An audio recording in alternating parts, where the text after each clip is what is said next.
Lectura del libro, La personalidad creadora. Técnicas psicológicas y liberación interior. Por Antonio Blay. Capítulo 3. La estructura y el funcionamiento fisiológico, condicionantes de la personalidad. Organismo físico y condicionamiento. El organismo físico es el instrumento de impresión y expresión de la personalidad en el nivel físico de la existencia. Mediante él contactamos y tomamos conocimiento del mundo que nos rodea, y asimismo gracias a él materializamos nuestras ideas, nuestros afectos y nuestras necesidades biológicas. El cuerpo es el instrumento inicial de nuestro autodescubrimiento. Es el primer punto de apoyo de nuestro despertar interior. Pero también nuestro cuerpo tiene unas leyes propias, unas necesidades o exigencias, una determinada resistencia y unos puntos más débiles, esto es, unas limitaciones, que actúan a modo de filtro de los impulsos, de los deseos, de las aspiraciones y de las capacidades potenciales existentes en los demás niveles elementales de nuestra personalidad. El cuerpo nos da una base sólida y relativamente estable para estructurar inicialmente nuestras ideas de lo concreto y de lo real. Pero al mismo tiempo canaliza dentro de un molde personal nuestro conocimiento del mundo y nuestra posibilidad de desenvolvernos en él. El cuerpo, a la vez que nos comunica con el mundo y con nosotros mismos, nos limita y nos condiciona por su misma naturaleza limitada y condicionada. Todas las facultades que existen potencialmente en nosotros solo pueden actualizarse en la medida y en la forma que los instrumentos lo permiten. Nuestro cuerpo es una ventana abierta al exterior. Pero es una ventana que puede ser grande o pequeña, transparente o translúcida y con un marco determinado que en mí será redondo, en otro cuadrado y en otro triangular. Y si bien todos estamos contemplando el mismo mundo, yo lo veré redondo, el otro lo verá cuadrado y el tercero triangular. El cuerpo nos condiciona de varias maneras. 1. Por sus exigencias o necesidades, impulsos biológicos. 2. Por su calidad y contextura, es lo que denominamos constitución física. 3. Por su estadio o fase de desarrollo, psicología evolutiva o de las edades. 4. Por su estado de funcionamiento, salud y enfermedad. Pero antes de entrar en el estudio detallado de cada uno de estos factores, digamos unas palabras sobre la importancia que de un modo general presentan los condicionamientos procedentes del organismo físico en relación con el trabajo interno de maduración y liberación. Condicionamiento físico y madurez psicológica. En todo momento el organismo físico nos condiciona fuertemente en los siguientes aspectos. En nuestra capacidad y modalidad de acción en el mundo exterior. En nuestra tonalidad afectiva personal. En la contextura de nuestra mente concreta. Cuando el organismo está en proceso de desarrollo y por lo tanto el cerebro y el sistema nervioso no han alcanzado su plena capacidad funcional, o también cuando por vejez o por lesión o enfermedad orgánica esta capacidad funcional queda disminuida, además de los condicionamientos antes citados pueden producirse los siguientes. Una limitación en la percepción de estímulos, internos o externos, según los casos. Una limitación en la capacidad de expresión de la vida interior. Una mayor dificultad de adaptación a las circunstancias. Respecto al trabajo interior, hemos de distinguir entre los dos casos siguientes. Cuando el organismo no está aún plenamente desarrollado, es muy raro que puedan desarrollarse los niveles superiores. Aunque excepcionalmente se dan casos en los que dichos niveles superiores hacen acto de presencia con total independencia de la edad y de las condiciones externas de la persona. También es muy difícil que se produzca en esta fase de maduración fisiológica una realización en el sentido de profundidad, ya que la misma mente está también en fase de desarrollo y en general queda absorbida por la adquisición del conocimiento del mundo exterior y por los procesos internos y externos de adaptación. Cuando el organismo ha alcanzado ya su pleno desarrollo, pero la vejez o una enfermedad merman la capacidad de rendimiento, veamos dos posibilidades.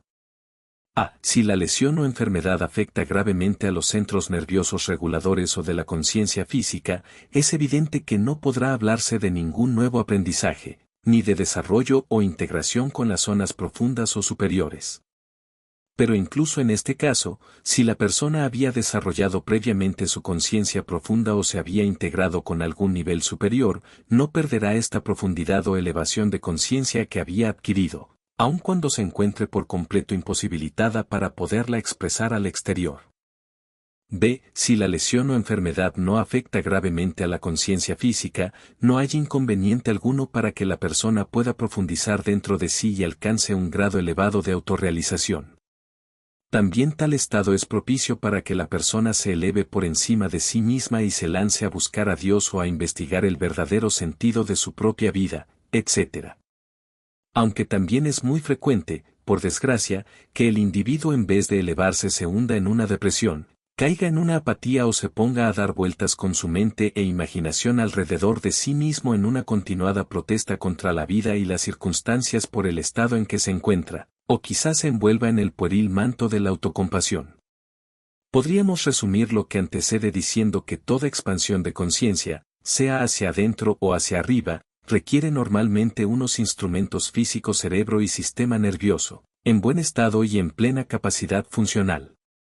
Pero que una vez conseguida y estabilizada esta conquista interior ya nunca más se pierde, nunca retrocede, aunque pierdan o retrocedan después los mecanismos fisiológicos que permiten toda expresión material. Esto es así, porque la conciencia interna ya no depende entonces de los mecanismos físicos, puesto que la conexión hecha durante el trabajo interior la ha estabilizado en niveles más elevados o en zonas más profundas. También se debe a esta razón el que una persona interior o espiritualmente realizada puede estar sufriendo grandes dolores en una enfermedad y, al mismo tiempo, sentir una gran plenitud, serenidad y paz interior. Es, pues, un error, el de muchísimas personas que condicionan de un modo absoluto un eficaz trabajo interior con un perfecto estado y condición física. Creen tales personas que solo podrían trabajar de veras si se encontraran más fuertes, si no tuvieran tal defecto físico, si no fueran tan nerviosas o si tuvieran 10 años menos. Tales razones y otras parecidas son erróneas y se originan en la ignorancia de quienes están excesivamente identificados con el cuerpo. 1. Las necesidades biológicas. Energía biológica y tendencias instintivas. Nuestra energía biológica se actualiza en nosotros en forma de impulsos o tendencias, profunda y vigorosamente enraizadas en nuestra naturaleza, y destinadas a satisfacer las necesidades básicas que aseguren nuestra subsistencia y desarrollo biológicos. Estos impulsos dan lugar a la denominada conducta instintiva, inmanente en nuestra biología. Pero su acción no queda limitada a los niveles físico y vital, sino que además se extiende e irradia en el psiquismo general a través de los niveles afectivo y mental, influyendo activamente en su conocimiento. De ahí el gran interés de su estudio para el conocimiento de la conducta humana. La biología es una de las principales fuentes energéticas de la personalidad.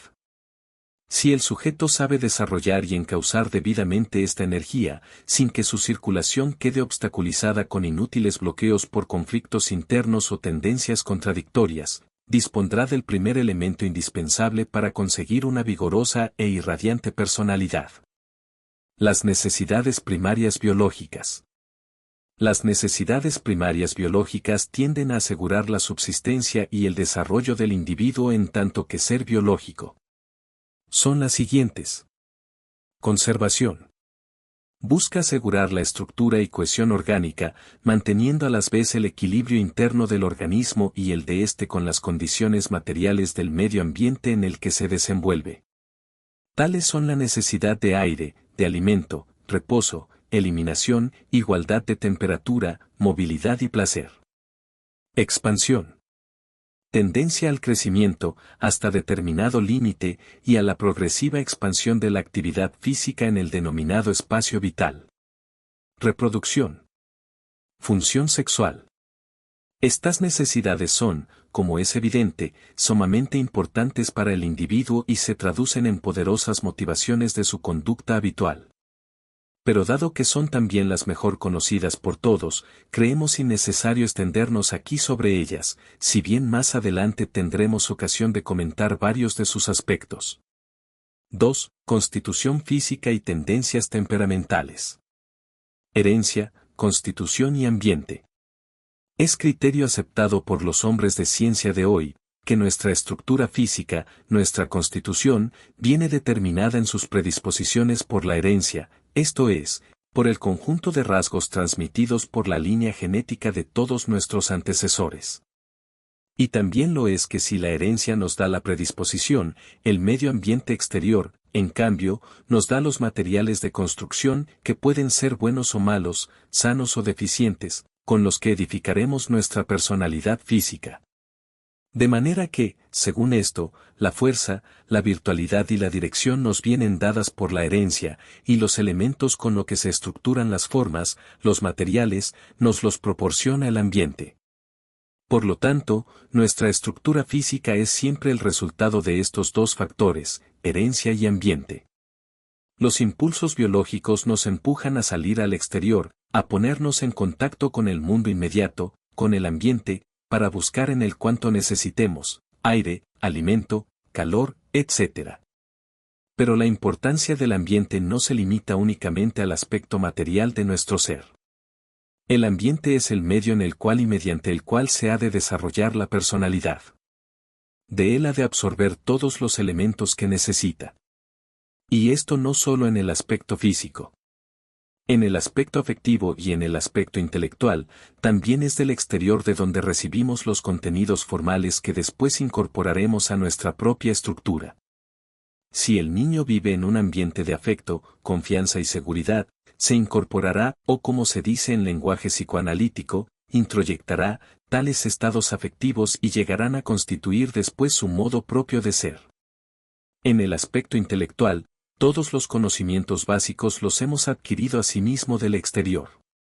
Los valores culturales de nuestra civilización, las costumbres sociales, el patrimonio religioso, técnico, económico, artístico, etc., son todas aportaciones del exterior que hemos de asimilar y expresarlas de nuevo en el ambiente después de haberlas transformado a través de nuestro modo personal de ser. El ambiente, pues, ha de poder suministrar los materiales necesarios para esta estructuración de la personalidad. Materiales que, repetimos, no son solo comida, sino que son todas estas cosas que hemos mencionado, todas estas necesidades de seguridad, de afecto, de ideas, de experiencia, de conducta, de actitudes humanas, etc.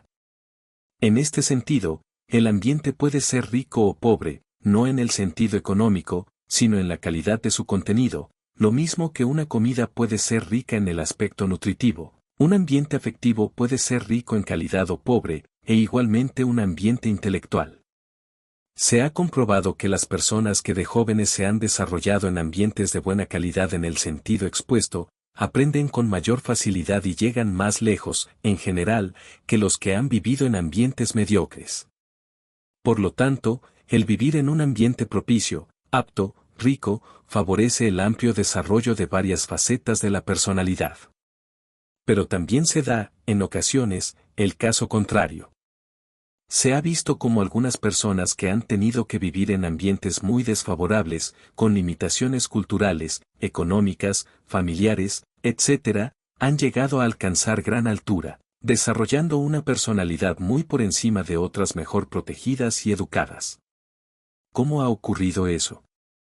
Estos casos parecen ser el resultado de una gran fuerza interior, de una fuerte energía expansiva que les ha permitido sostener grandes luchas y esfuerzos formativos precisamente contra el propio ambiente limitativo. Su desarrollo, pues, no ha sido producto de la acción del ambiente sino de su gran fuerza reactiva ante el ambiente. Constitución, temperamento y carácter. La tendencia natural a sentir y a reaccionar en una dirección determinada, está estrechamente relacionada con la constitución física. Cada estructura biológica tiende hacia un estilo preferente de acción y de reacción, por ejemplo, el aparato locomotor hacia el movimiento y el esfuerzo, el sistema nervioso hacia la sensibilidad y la habilidad, etc. Al conjunto de estas tendencias activas y reactivas que son consecuencia de una determinada contextura del cuerpo, se le denomina temperamento. No hay que confundir estos rasgos psicológicos con lo que es el carácter. El temperamento es la vertiente psicológica de la constitución física y viene a ser también el armazón o elemento primario del carácter. Carácter es el modo peculiar de ser de cada persona y gracias al cual se distingue de todas las demás. Es la resultante del temperamento, del ambiente, de la educación, de las experiencias vividas, de la madurez interior, etc. Temperamento es la conducta en lo que depende de la constitución. Está enraizado en lo biológico y por lo tanto no puede cambiar, a no ser que cambie también el funcionamiento del cuerpo. El carácter, en cambio, por ser la resultante de todos los factores que actúan con fuerza sobre nuestro psiquismo, está cambiando constantemente, siempre está en evolución. Temperamento y libertad de acción. El temperamento es, pues, prácticamente inalterable. No se puede pasar de un temperamento a otro a no ser que exista a la vez una modificación fisiológica, lo cual ocurre, por ejemplo, en el caso de ciertas enfermedades endocrinas. Así, en los trastornos alternantes del tiroides, vemos que cuando la actividad de dicha glándula aumenta se incrementa el consumo de energía, se eleva el metabolismo. La persona quema mayor cantidad de grasas y entonces observamos que la persona tiende a ser más excitable, más nerviosa, no puede dormir bien, su reactividad psíquica general es más rápida, ligera y superficial. Sin embargo, cuando por una razón u otra el tiroides trabaja de un modo más lento, el consumo de grasas disminuye, la persona empieza a engordar y pasa a ser más calmosa, tranquila, paciente y con mejor humor. Paralelamente al cambio fisiológico aparece siempre el correspondiente cambio de reacción temperamental. Llegados a este punto, muchas personas nos han planteado la siguiente pregunta: si el temperamento es invariable y si él es la causa de mis reacciones, entonces no puedo hacer nada para librarme de mis rasgos negativos, para cambiar mi manera de ser, y he de estar condenado a vivir siempre como una máquina automática, sujeto a los impulsos más o menos negativos que surjan de mi estructura temperamental. A esto debemos contestar lo siguiente: en primer lugar, el temperamento solo da tendencias primarias de tipo muy general, que son susceptibles de adoptar múltiples formas en el mundo concreto de la vida práctica. Por lo tanto, muchas cosas que se achacan al temperamento no son tales, sino que son productos de reacciones adquiridas en el curso de la vida y que no han sabido controlarse debidamente. Por lo menos en toda persona sana, todas las reacciones de origen temperamental son básicamente positivas, puesto que se derivan de estructuras fisiológicas sanas, y, dentro de la gama de posibilidades que encierra cada tendencia temperamental, es función del propio individuo procurar, mediante un tono de vida elevado, que se manifiesten aquellas que están más en consonancia con los valores superiores que ha elegido. Y, por otra parte, dado que el temperamento está en la base de nuestros procesos psíquicos, sus tendencias se manifestarán ya en nosotros en la misma forma de valorar las cosas, de modo que, si nos dejamos guiar por nuestras resonancias profundas, no podremos valorar como positivas para nosotros cosas que no estén dentro de nuestra línea natural de desarrollo.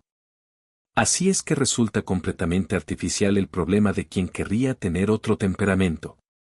Una de dos: o toma como pertenecientes al temperamento rasgos caracterológicos que han sido sobreañadidos al mismo, o está actuando en función de unos valores puramente externos que quiere imitar o adquirir artificiosamente, ya que no puede quererlos de un modo auténtico, espontáneo, natural.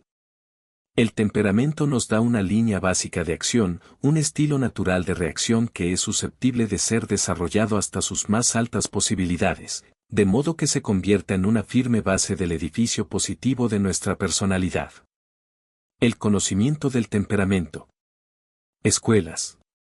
Las escuelas más conocidas de biotipología son la italiana de N. Pende, la alemana de E. Kretschmer y la americana de W. H. Seldon. Nicolás Pende se caracteriza por haber estudiado los temperamentos humanos tomando por base el mayor o menor funcionamiento de las glándulas endocrinas. Según las glándulas que predominen en una persona, el cuerpo tendrá determinadas características de forma y estructura y su psiquismo igualmente poseerá diferentes cualidades. Así, por ejemplo, el tipo hipertiroideo es más bien alto y delgado, ojos vivos y brillantes, movimientos ágiles y graciosos. En el aspecto psíquico presenta fácil excitabilidad, intranquilidad intelectual, rapidez y variabilidad de los procesos mentales, desarrollo intelectual precoz, etc. No vale la pena dar más detalles de esta escuela porque su descripción resultaría excesivamente técnica y presenta la dificultad, además, de que la identificación de los diversos tipos requiere conocimientos bastante especializados de fisiología.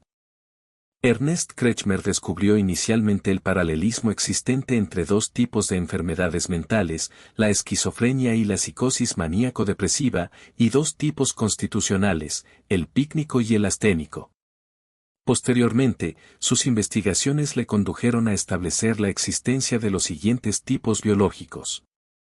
1. Tipo pícnico, se distingue por la preponderancia relativa de las dimensiones horizontales sobre las verticales, con tendencia a la gordura.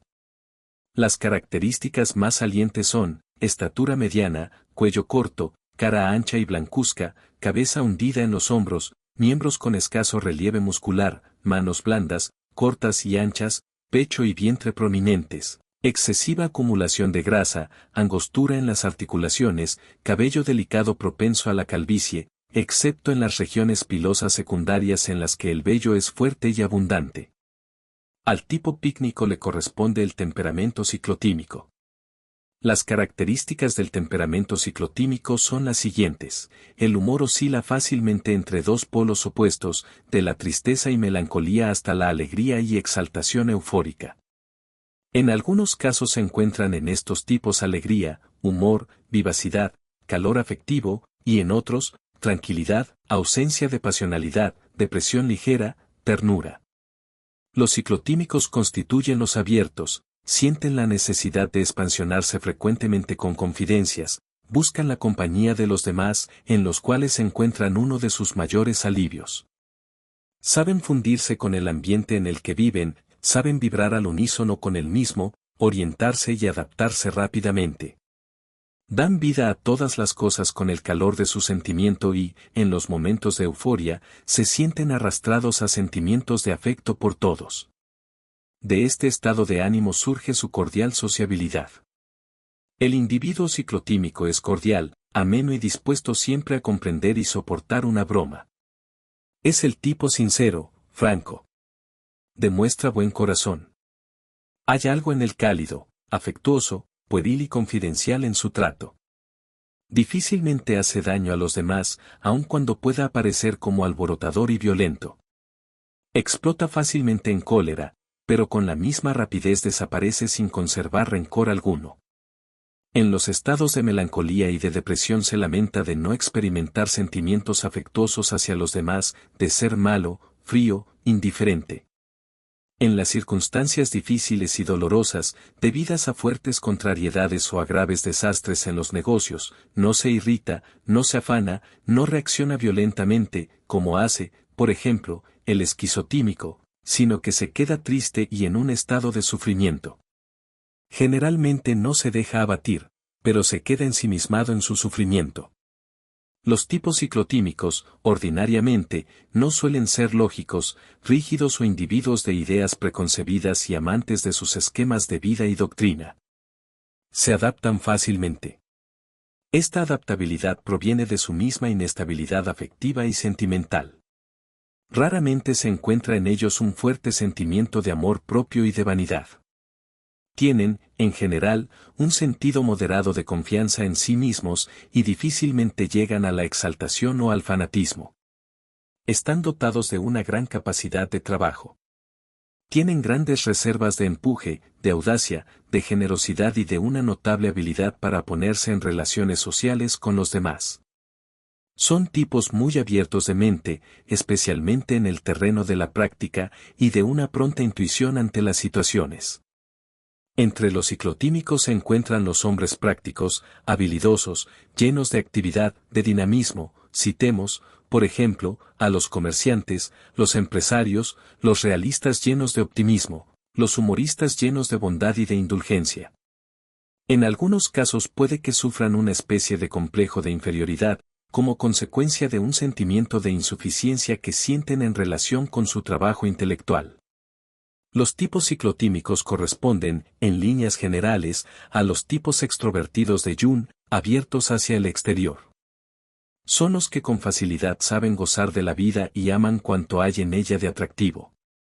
Kretschmer subdivide el grupo de los temperamentos ciclotímicos en 3 subgrupos, basándose en la proporción de los estados humorales, llamada por él proporción diatésica, es decir, según que el temperamento se incline más hacia la alegría o a la tristeza y depresión.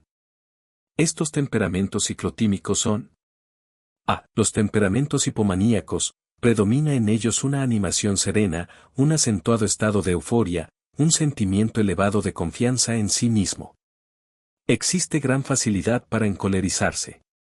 En el modo de obrar hay ímpetu, multiplicidad de ocupaciones, riqueza de ideas. B. Temperamentos ciclotímicos sintónicos. Son individuos tranquilos, que fácilmente se dejan guiar por la razón, dotados de gran energía práctica, de un humor agradable.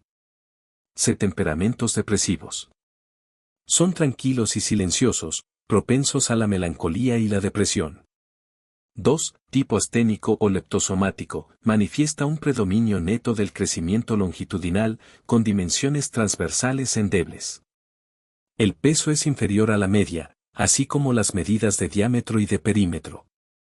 Las características descriptivas son esbeltez y delgadez en el tronco y en los miembros, hombros caídos, miembros frágiles y sin relieves musculares, manos finas y huesudas, caja torácica alargada y plana, mentón retraído, rostro alargado pero estrecho, cabello escaso, excepto en las regiones pilosas secundarias.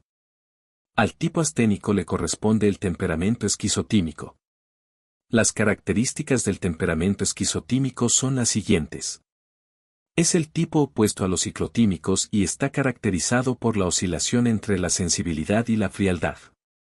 Tienen tendencia a una vida interior muy acentuada, a vivir encerrados en sí mismos, según la terminología tan difundida, como consecuencia de las doctrinas del psiquiatra alemán Bleuler. Los esquizotímicos son propensos al autismo, a vivir en sí mismos y por sí mismos. Mientras los ciclotímicos son naturalezas sencillas, abiertas, y su alma aflora a la superficie, y por consiguiente son fácilmente comprensibles, los esquizotímicos son de naturaleza complicada, pero exteriorizada. Son individuos, dice Kretschmer, que tienen una superficie y un fondo, una vida que se desarrolla al exterior en su comportamiento y otra que vive en las íntimas profundidades. En la superficie presentan aspectos muy diferentes, desde los tipos de una alegría amanerada y convencional, ingeniosos y exhibicionistas, a los agradables, tranquilos, a las personas intelectuales, especulativas, frías, a las que presentan formas características tímidas, sensibles, incapaces, o a los tipos calculadores, cínicos, que no se arredran por nada. Pero el fondo, la intimidad del alma, difícilmente puede ser penetrada. Los esquizotímicos son, usando la terminología de Jung, introvertidos, predomina en ellos la vida interior y de ordinario encuentran dificultad en ponerse en contacto con la realidad que los rodea, mientras el ciclotímico se entrega al mundo que los circunda, gozando alegremente de la luz, de los colores, de los sonidos y de las bellezas naturales. El esquizotímico se vuelve extraño al ambiente externo y vive absorbido dentro de sí, en su pensamiento, en sus sueños. El ambiente ejerce en él una influencia muy limitada. Las voces del mundo llegan a su alma velada o se paran en el umbral. No consigue sintonizar su vida con el ambiente. Las relaciones de cordialidad y de expansión se sustituyen por el convencionalismo social. Los sentimientos de los demás le llegan como filtrados a través de sus sueños y de sus ideas. El pensamiento, la razón, prevalecen en él sobre el sentimiento. A unos más naturales e instintivos, cuáles son los sentimientos familiares, le parecen dictados por la lógica más que por el afecto. El amor mismo más parece encender su fantasía que no calentar su corazón. Por consiguiente, es muy reducida la vida afectiva en estos sujetos. En los casos normales y equilibrados esta situación viene compensada por una atención constante, que sabe comprender las necesidades, las aspiraciones y los derechos de los demás hombres. Entonces la vida le da aquella adaptabilidad con la cual se pliega a las exigencias del vivir cotidiano, aquella bondad y tolerancia que le lleva a soportar fácilmente y a limar las angulosidades y las inevitables rozaduras del momento. Generalmente, estos tipos son poco prácticos. Difícilmente se adaptan a aquellas profesiones en las cuales se requiere mucho sentido práctico, como, por ejemplo, la del comercio. El humor fundamental oscila desde la hiperestesia al de la anestesia, es decir, desde una sensibilidad refinada hasta una extrema insensibilidad. En lugar de estar alegre, o triste, como el ciclotímico, está serio.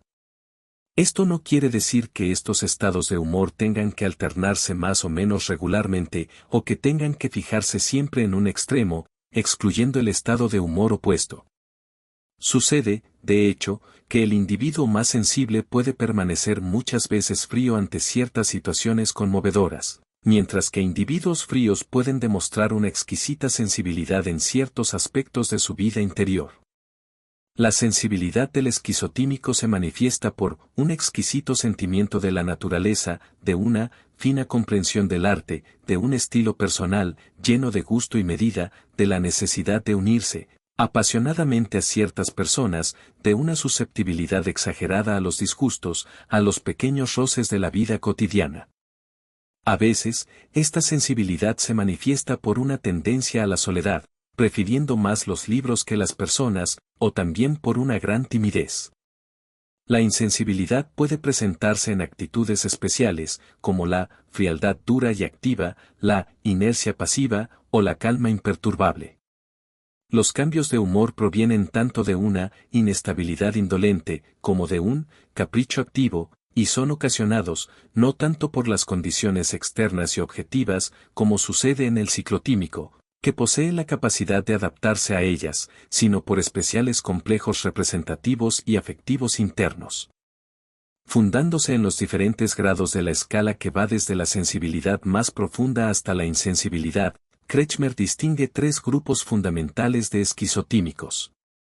A. Los esquizotímicos hiperestésicos son nerviosos, irritables, idealistas, delicados y dotados de mucha vida interior. B. Los esquizotímicos intermedios son tipos fríos, enérgicos, sistemáticos, lógicos, tranquilos. C. Los esquizotímicos anestésicos son tipos fríos, solitarios, indolentes, perezosos, muy poco sujetos a pasiones. Esta descripción de los dos tipos temperamentales de los esquizotímicos y de los ciclotímicos es general y tiende a describir los temperamentos puros. El mismo Kretschmer afirma que estos son muy raros, en la realidad concreta de la vida se encuentran mixtos, los cuales representan todas las gamas de la fusión de las diferentes características de cada uno de los temperamentos. 3. Tipo atlético. Los atléticos son individuos de talla mediana o superior a la media, cuyo rasgo característico lo constituye un esqueleto potente y una fuerte musculatura, de relieve en ocasiones exagerado. Características: estatura mediana o alta, hombros anchos, tórax robusto, cintura más estrecha que el diámetro pelviano, manos y huesos grandes, piel dura, cráneo estrecho y erguido, relieves musculares acentuados. Nariz pequeña y roma, mentón potente, cabellos de iguales características que en el asténico o leptosomático. Al tipo atlético corresponde el temperamento enequético, cuyas principales características son la adherencia psíquica, esto es, que tanto la mirada como la presión de la mano, la conversación, la actitud afectiva, etc., parecen ofrecer cierta pegajosidad y dificultad de concluir y retirarse. Junto a esta viscosidad, presentan los rasgos de tenacidad y cierta rigidez que son causa de dificultad en situaciones que exigen flexibilidad y rápido enfoque, pero, en cambio, le facilitan otras cualidades tales como la firmeza del carácter, tranquilidad y temple de espíritu, igualmente útiles en las situaciones apuradas. 4. Tipo displástico. Las características del displástico son negativas, constitución anormal y deformaciones congénitas. El tipo displástico presenta una mezcla inarmónica de diferentes tipos en distintas partes del cuerpo. En el aspecto psicológico presenta igualmente rasgos contradictorios, constituyendo en conjunto un cuadro temperamental inarmónico. El profesor de la Universidad de Harvard, W. H. Seldon, publicó en 1942 su obra Las variedades del temperamento. Psicología de las diferencias constitucionales, en la que establece la clara correlación hallada entre ciertas estructuras físicas y determinadas tendencias psicológicas. En conjunto, la aportación de Seldon se asemeja notablemente, como veremos enseguida, a la de Kretschmer, si bien su punto de partida es totalmente distinto. Su base biológica y su mayor elaboración hacen de la doctrina de Seldon un sistema rico en aplicaciones prácticas que lo sitúa muy por encima de Kretschmer. Todo individuo es una mezcla, en proporciones variables, de 3 componentes físicos y 3 componentes psicológicos estrechamente relacionados. Todo cuanto somos física o materialmente proviene, en efecto, del desarrollo de las 3 láminas fundamentales del embrión, endodermo, mesodermo y ectodermo. Si dividimos nuestro cuerpo en sectores, cabeza, tórax, abdomen, brazos y piernas, encontraremos en cada uno de ellos, en diversa proporción, los tejidos derivados de estas hojas. Mediante una técnica especial pueden determinarse, en una escala de 1 a 7, los valores regionales de esa proporcionalidad y, al fin de los cálculos, se llega a conocer en cada individuo cuál es la fórmula de su somatotipo, es decir, el desarrollo relativo que en él han alcanzado los tejidos derivados de sus 3 hojas blastodérmicas. Empezando por la primera de ellas, el endodermo, sabemos que proporcionados órganos relacionados con las actividades digestivas y asimilativas, o sea, principalmente, las denominadas vísceras. Los individuos en quienes predomina este primer componente propenden a adoptar la forma esférica, son poco densos, flotan fácilmente en el agua y, si los otros 2 componentes son escasos, adquieren un aspecto fofo. Cuando el valor medio de la endomorfia es superior a 5, su portador es llamado endomorfo. En el caso extremo la fórmula somatotípica del endomorfo máximo sería 7-1-1. Se corresponde con tipo pícnico de Kretschmer. El segundo componente es el mesomórfico, en este se da el predominio de los tejidos conjuntivos, óseo y muscular. Quienes tienen muy desarrollado este componente presentan un aspecto macizo y fuerte, atlético, con tendencia a la figura rectangular, poseen amplia red vascular y piel gruesa. Si el valor de este componente es superior a 5 se denominan mesomorfos, su fórmula extrema es 1-7-1. Se corresponde con el tipo atlético de Kretschmer. El tercer componente es la ectomorfia. Corresponde al predominio relativo de los tejidos derivados del ectodermo, o sean, piel, sistema nervioso y órganos sensoriales. Presentan una superficie cutánea relativamente grande y, por ende, se hallan más expuestos al contacto con el mundo exterior, son, por tanto, frágiles. Su fórmula, 1-1-71 coincide con el asténico de Kretschmer.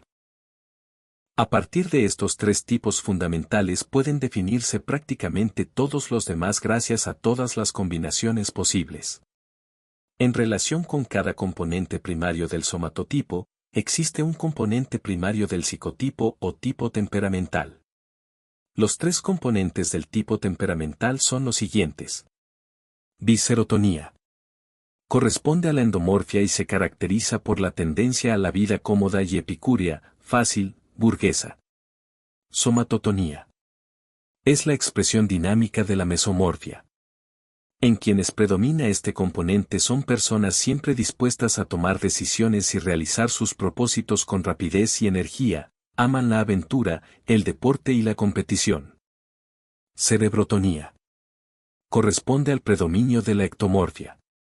Quienes la tienen dominante son personas predispuestas a la duda, a la hipersensibilidad y a las preocupaciones íntimas. Vamos a dar a continuación la lista de los rasgos distintivos de cada componente temperamental, resumidos del libro Las variedades del temperamento, del propio Seldon. Biserotonía. El componente visceral tiene varios rasgos típicos característicos que vamos a describir brevemente.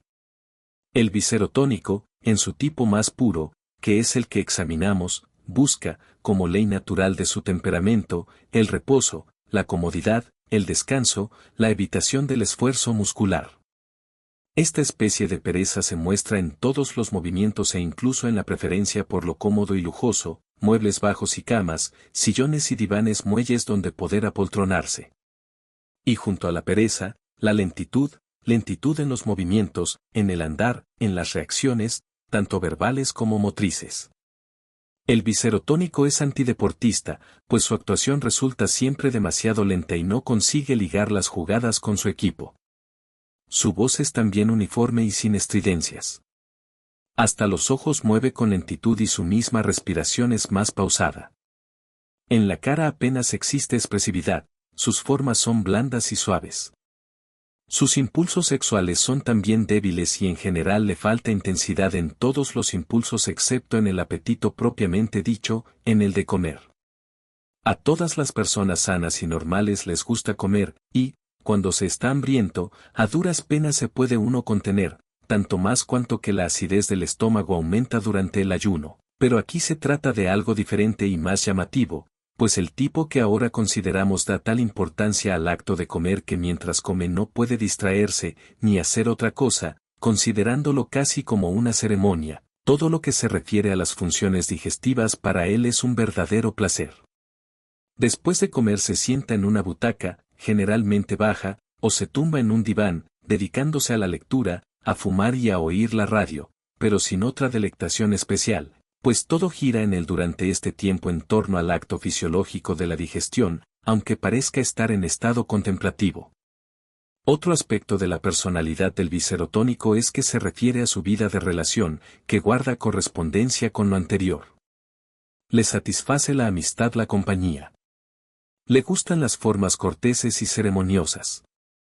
Tiene deseo de estar entre los demás, en el grupo encuentra su medio ambiente, pues dentro de él halla el apoyo y la protección que le sirve como de almohada espiritual en que reclinarse. Es tolerante, y desea la aceptación y un ambiente plácido y cómodo. Tiene una gran facilidad para comunicar sentimientos a los demás, aunque su contacto es uniforme y constante, sin altibajos ni erupciones, ni tampoco de gran intensidad. Triste o alegre, siempre existe en él una emoción, y sintoniza fácilmente con los demás. Lleva, como suele decirse, el corazón en la mano, en el sentido de que expone sus sentimientos íntimos a la mirada pública. Es amable y siente sincero interés, y curiosidad también, por y hacia todo cuanto le rodea, personas y cosas, y una insaciable necesidad de afecto y de aprobación, que viene a ser como una especie de alimento para su espíritu. Por el hecho de ser débil, es natural que toda su actitud ante el mundo sea pacífica y promotora de paz, de armonía, de protección de los demás. Difícilmente se atreverá a plantar cara, a discutir, a terciar violentamente, a mantener su intransigencia, a ser inflexible en sus negaciones, a ser contundente en sus puntos de vista, porque esto significaría malestar y una situación violenta, tanto en el orden físico como en el emotivo. Antes bien, actuará con cierta diplomacia, procurando dar un rodeo y sinceramente deseará darse por convencido, dejarse ganar y conquistar por su oponente o interlocutor. Su amabilidad deriva hacia la debilidad. Necesita rodearse de personas de las que está seguro. Cuando quiere o precisa obtener algo, como carece de autoridad, apela a argumentos emotivos para conmover a los demás, procurando pulsar las fibras sentimentales a fin de poderlos manejar más fácilmente. Una característica importante de las personas biserotónicas es la de convertirse en dominantes, a pesar de ser suaves y blandas, una vez han conseguido adaptarse. Esto se debe a que no pueden soportar que los demás hagan cosas distintas de las que sirven para su seguridad, apoyo, protección, etc. Sin embargo, su misma emotividad hace que obren siempre con el corazón en la mano, sin guardar rencores ni antipatías, brindando su amistad sinceramente a todo el que les acepta. Esto les hace ganarse fácilmente la general simpatía, teniendo a su favor los sentimientos de los demás cuando los necesitan. Personalmente, el biserotónico es un hombre o mujer que se siente satisfecho de sí mismo y de sus relaciones con la gente y con el mundo, sin apurarse en las situaciones difíciles, manteniéndose siempre plácido, como si no tuviera la facultad de la previsión porque puede turbar su sosiego. No mira al mañana, sino a la hora. Y su sentido del progreso y de la responsabilidad está muy menguado. Es persona blanda en toda su constitución psíquica, sin dinamismo ni potencial energético. En su infancia, y es esta una nota muy típica del temperamento que estamos analizando, no ha tenido nunca rabietas ni posteriormente tampoco explosiones de ira o enojo. Además de las características citadas que pueden apreciarse con bastante exactitud en unas breves relaciones de trato personal con el individuo que deseamos conocer, Seldon añade otros rasgos que enumeramos a continuación. Sociabilidad en el comer. Amabilidad indiscriminada. Insaciable necesidad de afecto y aprobación. Interés y curiosidad hacia los que le rodean. Dormir profundo. Bajo el efecto de una moderada cantidad de alcohol, aumentan los demás rasgos de la biserotonía. Necesidad de compañía en momentos de congoja. Profundo amor al periodo de la infancia y fuerte adhesión emocional a la familia, a la idea de familia y especialmente al concepto de amor maternal. Ya dejamos indicado que estas características describen un caso extremo, y que en la realidad este temperamento se encuentra combinado en mayor o menor grado con los otros. Enjuiciándolo críticamente, el biserotónico tiene aspectos negativos o defectuosos, como la falta de energía corporal y anímica, pero otros son positivos y valiosos, como la capacidad de concordar y estar a tono con los demás, sintonizando en todo lo tocante a la vida afectiva, la facultad de congraciarse con los demás, el sentido del humor, la sensibilidad en el trato, la humanidad y diplomacia, la tendencia a la paz y a la concordia.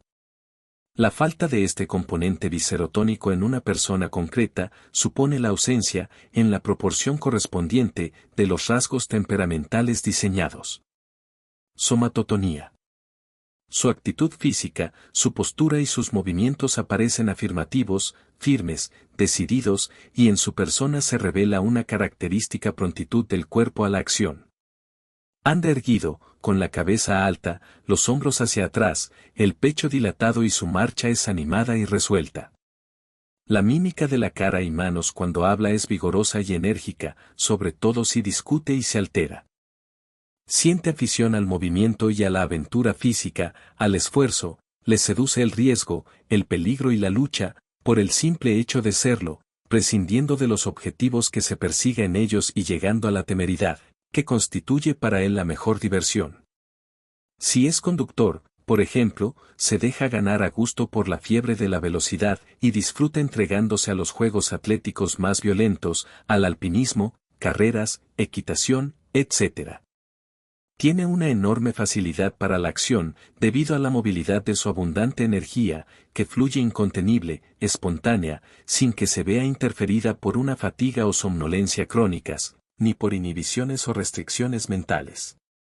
Está siempre pronto a la acción, como si sus músculos no conocieran el cansancio. Para las personas en las que domina este temperamento, las primeras horas de la mañana son las mejores del día para desarrollar sus actividades sintiendo cada vez mayor gusto, según corren los años, en levantarse temprano. Son personas muy madrugadoras. Esta inclinación somática a la actividad les confiere una gran facilidad para convertir sus ideas en obras. No se detienen en los aspectos teóricos y especulativos del pensamiento, sino que enseguida tienden a buscar su realización. Son personas que construyen, fabrican, hacen, en una palabra, realizan.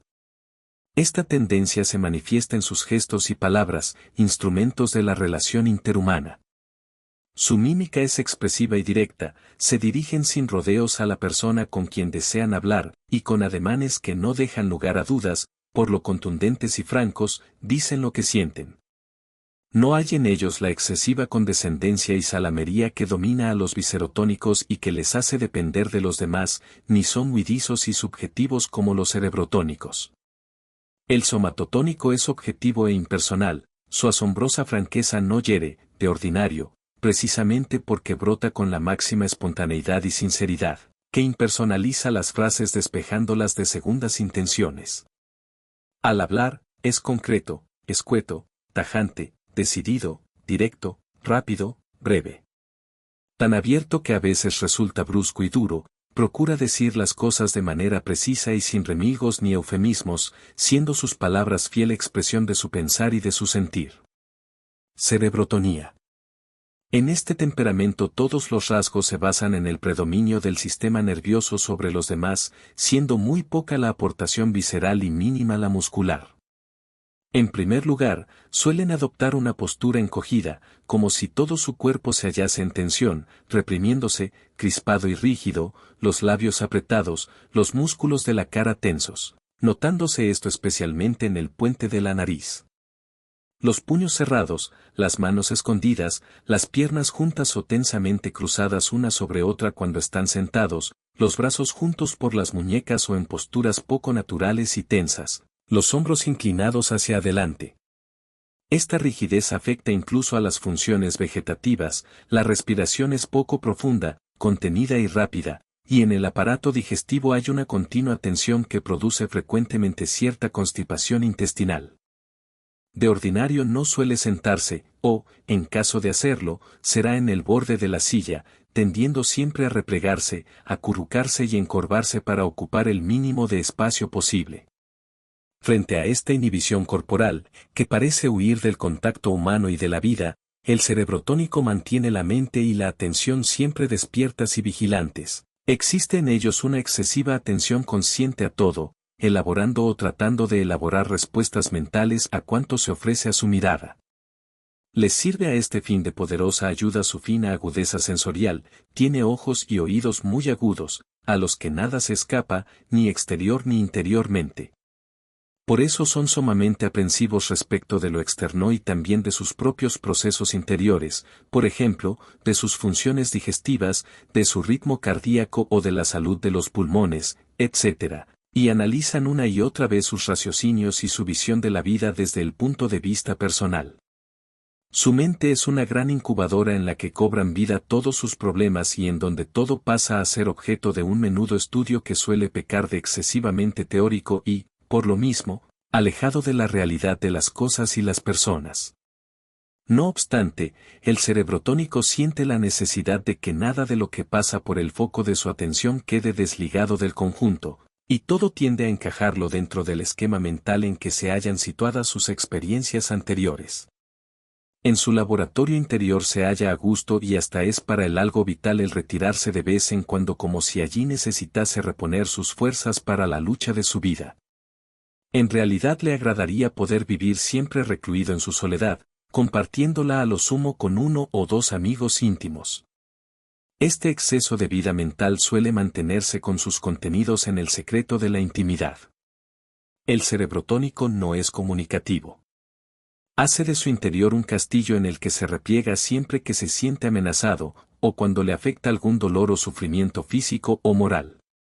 Así como el viscerotónico procura consolarse comiendo a ultranza o durmiendo a pierna suelta, o en el trato con los demás, y el somatotónico entregándose al esfuerzo y la lucha y olvidando, el cerebrotónico o ectodérmico tiende a refugiarse en el estudio, la meditación, la introspección o a volar en alas de su imaginación. Es un tipo de personas que incuban y acumulan dentro de sí muchos problemas, y a quienes cuesta en grado sumo hablar de lo que sienten, porque han observado que la vida les crea problemas cuando son espontáneos en demasía al hablar, así como en la expresión de sus afectos. Y se alarman también cuando ven actuar a un somatotónico que adopta formas de hablar y de moverse con las que ellos no pueden competir. Un caso concreto y muy frecuente en este temperamento en los años de la infancia es el de niños cerebrotónicos que, ya jovencitos, en la vida colegial sobre todo, no han podido correr y jugar como los demás, ni vencer en ningún deporte, teniendo que soportar las burlas de sus compañeros y de otras personas, progresivamente se van encerrando dentro de una coraza que les va aislando de los otros. Tratan de resolver sus problemas en su interior y mientras tanto se mantienen cada vez más cautos y desconfiados, encerrándose en su torre de marfil al menor peligro. Por eso sus músculos se tensan, como si estuvieran preparados siempre para salvar alguna imprevista situación difícil y temiendo no acertar con el gesto o con la postura más convenientes. Este peligro que sienten como una amenaza continua, les hace ser amantes de la soledad, por sentirse allí más seguros. Tal es, a grandes trazos, el secreto de sus inhibiciones en el trato social. Otros rasgos que perfilan el modo de ser característico de este temperamento son una fuerte represión emocional, tienen natural tendencia a ocultar sus sentimientos, lo que no quiere decir que no sean tal vez más intensos que en las personas de otros temperamentos. Les domina una especie de pudor afectivo que les impide descubrirse ante los demás, como si al hacerlo quedaran desnudos ante la mirada pública. Por eso externamente revelan una frialdad extremada que les hace aparecer insensibles a cuanto significa vida afectiva, no solo al dolor ajeno y aún propio, sino también a la alegría, pues contienen su risa, ahogan la tos en la garganta, tratan de hacer el menor ruido posible, temiendo siempre distraer la atención ajena, como si sintieran una devoción casi religiosa por la atención de los demás, y mueven muebles, puertas y todos los objetos de forma tan cuidadosa cual si no los tocaran. La primera impresión que produce una persona de este temperamento suele ser muy inferior a su verdadero valer, no es timidez, sino inadecuación para reaccionar en el plano de la realidad a la altura que exigen las circunstancias, aunque éstas sean apreciadas intelectualmente por el interesado. Sobre todo en las primeras entrevistas con personas de mayor autoridad, produce una impresión desfavorable o no tan buena como es capaz de producir en circunstancias normales. En general, rehúye, tal vez porque se siente inferior, toda clase de reuniones sociales, especialmente si en ellas ha de tomar alguna parte activa, y si son de carácter esporádico y superficial. Como parecerá natural, los individuos de este temperamento no gustan de espacios amplios, extensos, despejados, abiertos. La inmensidad les asusta, detestan las cúspides de las montañas, desde donde se divisa un horizonte circular, perfecto y dilatado, y prefieren los valles hondos, tranquilos y boscosos, protegidos por elevadas montañas o cuando menos por colinas. Se encuentran bien, pero no felices del todo, pues nunca lo están por completo, en los sitios donde se consideran protegidos por los elementos naturales del ambiente, orográficos u otros, por suponerlos adecuados para su protección, como si desde allí pudieran ver el mundo y la vida con una perspectiva más honda y real. Un rasgo físico de este temperamento es la movilidad de los ojos y el aspecto sensible de los músculos de expresión facial. Especialmente los ojos son rápidos y despiertos, al mismo tiempo que ingenuos y soñadores, y tienen un brillo especial. Evitan la mirada directa de otras personas y se mueven con rapidez en todas direcciones. El cerebrotónico suele parecer más joven de lo que en realidad es, habiendo sufrido cierto retraso en la adolescencia y conservándose en una juventud física muy prolongada. Su interés y su mirada auscultan siempre el futuro, y buscan en el más allá la liberación del periodo de su vida que van dejando atrás, como si hubieran de encontrar después una madurez a la que siempre aspiran y que ven alejarse como los espejismos de agua en el desierto. La juventud y los años que van quedando atrás son una ascensión dolorosa de la que hay que desprenderse para llegar a la meta, en ellos se sentían postergados y anulados, y buscan rehabilitarse en el futuro. Es predispuesto al insomnio y se fatiga excesivamente. Las bebidas espirituosas apenas le producen la euforia que suele causar en otros temperamentos, antes bien, cuando beben en dosis reducidas, más bien experimentan depresión y se entristecen. En principio, les repugnan las bebidas alcohólicas. Su exceso les lleva al pesimismo y a un estado notable de postración.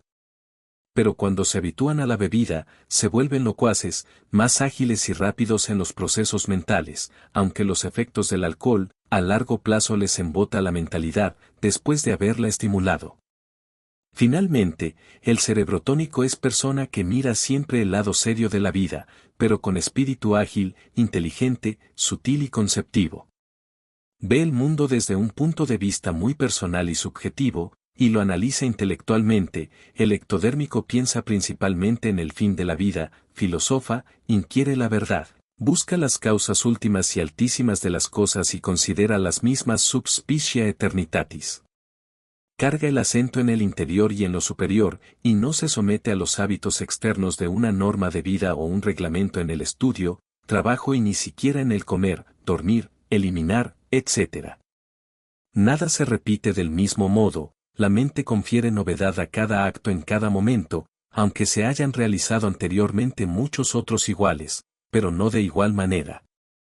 Por eso es reacio a la formación de hábitos metódicos y regulares en cualquier vertiente de su actividad humana. A esto es debido el hecho frecuente de obtener menor puntuación de la que corresponde a su inteligencia, por lo general superior a la media, en exámenes y competiciones académicas, La falta de método en el estudio le hace llegar en condiciones inferiores al momento de dar cuenta de lo que sabe. Son cualidades buenas y positivas de este temperamento la exquisita sensibilidad y la capacidad de discernimiento y la potencia conceptiva y de asimilación. Y defectos, esa cierta frialdad que los aparta del sentimiento humano inmediato, su visión de las cosas y de las personas demasiado conceptiva y abstracta, su capacidad ejecutiva mediocre, especialmente si se trata de tipos temperamentales puros o acentuados.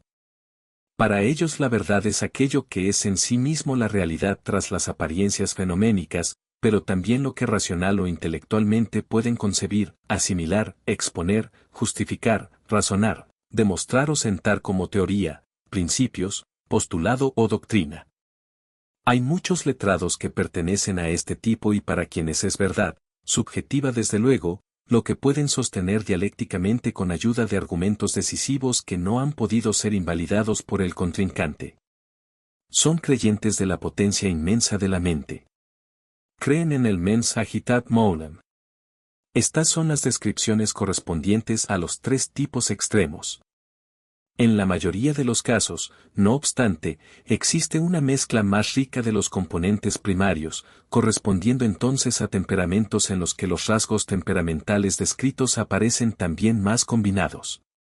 A partir de la observación de estos tres tipos constitucionales extremos, de los que probablemente todos conocemos personalmente algún ejemplo, conviene ir ejercitándose en observar en qué grado aparecen combinados los tres elementos constitucionales en las personas que nos rodean, a la vez que comprobamos sus manifestaciones temperamentales.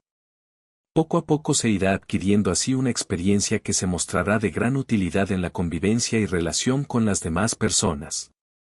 Recordemos a este efecto que el primer componente constitucional, la endomorfia, incluye las vísceras, la grasa, el agua y la linfa.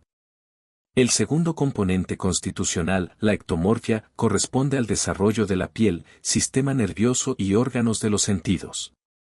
Los dos primeros componentes se juzgan de un modo positivo por el mayor o menor volumen y configuración de los tejidos correspondientes. El tercer componente, en el método de Seldon, se valora por la ausencia relativa de los otros dos, es decir, cuando las vísceras ocupan un volumen mínimo y el aparato locomotor es asimismo frágil. Esto constituye quizás un punto débil en el sistema, por lo demás excelente, de Seldon. Nosotros recomendamos observar el desarrollo o calidad del sistema nervioso por sí mismo, positivamente, esto es, la agudeza sensorial, la precisión de los movimientos, la rapidez de las reacciones, la claridad de comprensión, la agilidad de la mente, etc. Igualmente creemos que es importante distinguir en el segundo componente, la mesomorfia, si existe predominio del esqueleto, elemento estático, de sostén y de resistencia, o predominio muscular y circulatorio, elementos dinámicos. En el primer caso, predominio óseo, el temperamento tendrá más las características de perseverancia, paciencia, resistencia para encajar las dificultades de toda clase, seriedad, tendencia a la abstracción y al ensimismamiento. En cambio, si predomina el elemento dinámico, el sistema muscular y circulatorio, la persona encajará directamente en la descripción que hace Seldon del temperamento somatotónico. Aplicaciones inmediatas del conocimiento de los temperamentos. Nuestra personalidad tiene muchas dimensiones, consta de muchos factores, de los que el temperamento es tan solo uno. Por esta razón hemos de evitar el querer definir a las personas con solo los datos que nos proporciona el estudio del temperamento. Pero el conocimiento del temperamento es de gran importancia para discernir el sentido general, la dirección básica de una conducta. Es posible, a veces, que los factores adquiridos del exterior tiendan a querer deformar la tendencia natural del temperamento. Tal ocurre, por ejemplo, cuando a un cerebrotónico se le forma con la idea de que ha de ser una persona de acción, combativa y que ha de ponerse a la cabeza de una empresa comercial. Si esta persona carece de suficiente factor mesomórfico, somatotónico, por más que se esfuerce, nunca podrá ser un hombre de lucha en el sentido corriente del término, intentará aparecer como si lo fuera, pero a costa de mucho esfuerzo interior, con escaso rendimiento exterior y con la imposibilidad de mantener este tono de vida con cierta continuidad.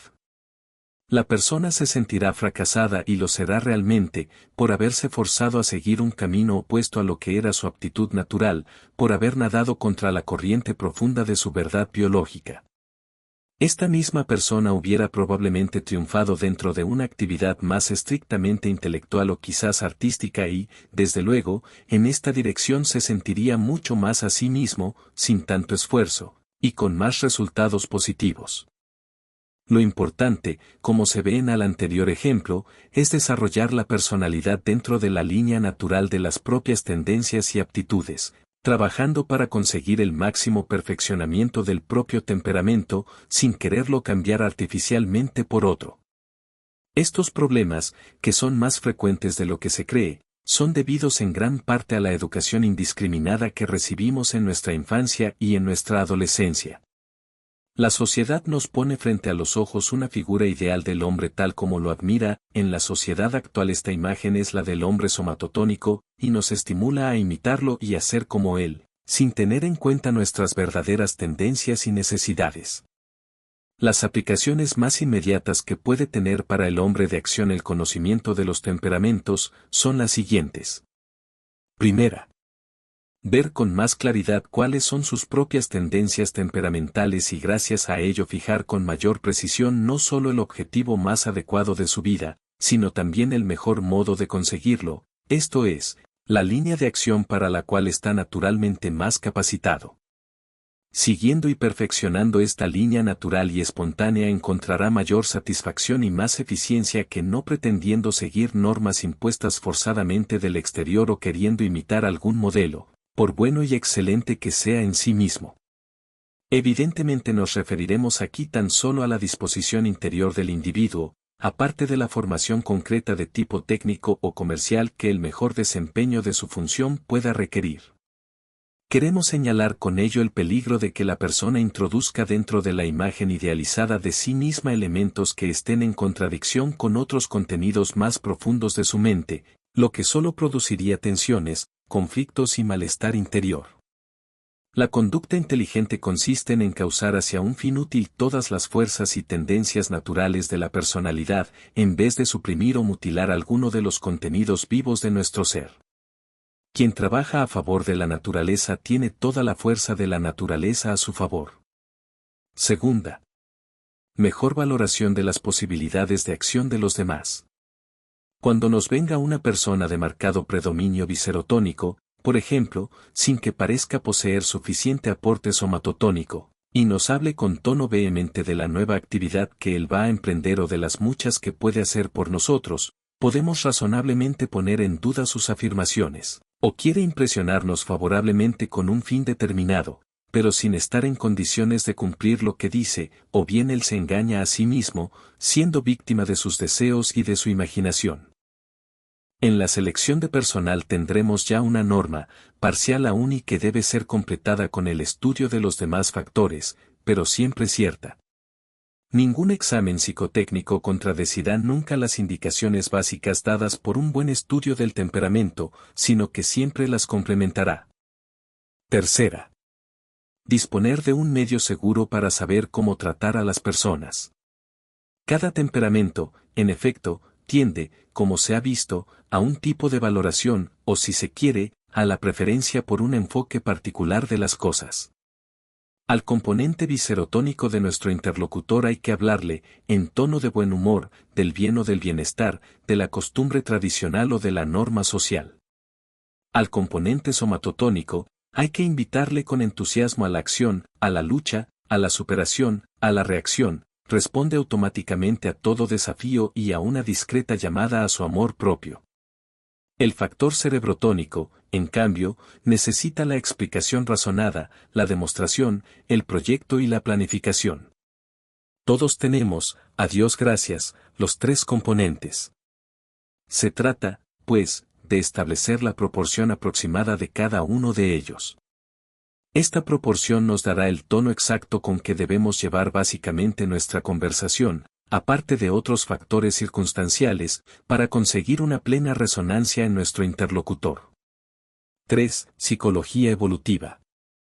Vamos a trazar un breve esquema de las fases que sigue la línea evolutiva de la psicología del hombre, desde su nacimiento hasta la senectud. Cada uno de nosotros se encuentra en un punto concreto de la evolución psicológica, cuyos rasgos generales son comunes a todos los individuos de cada sexo. Por lo que la meta que pretendemos conseguir, el pleno desarrollo de la personalidad, no es nada fijo, ni mucho menos común para todos, sino que hay que buscarla dentro de las naturales limitaciones impuestas por realidades que caen fuera del dominio de nuestra libertad. Hemos hablado ya anteriormente con cierta extensión de una de las limitaciones a esa libertad, el temperamento. La edad psicológica es otra. Un adolescente, por ejemplo, no puede dar el rendimiento mental del que será capaz cuando se convierta en hombre maduro, ni un anciano tendrá la retentiva memorística del joven. Cada edad, dentro de límites más o menos variables, según los individuos, posee determinadas capacidades. Conocerlas es colocarse en el plano realista de nuestro trabajo interior, pues nos hará comprender por un lado la clave de ciertos defectos aparentes, propios de la edad más bien que personales, orientándonos en el camino a seguir, y nos descubrirá por otro, zonas que teníamos descuidadas y que podemos explotar por encontrarnos en el momento más propicio de nuestra vida para conseguir en ellas un mayor desarrollo y rendimiento. Aparte, naturalmente, de la utilidad que dichos conocimientos pueden reportarnos para comprender mejor las personas que nos rodean, en beneficio suyo y nuestro, hijos, cónyuge y otros familiares, amistades y demás personas con las que hemos de entrar en contacto, cada una situada en una edad y sometida a los rasgos generales propios de la misma. Etapas de la evolución psicológica del hombre. Primera infancia, desde el nacimiento a los 7 años. 1. Los 5 primeros años de vida.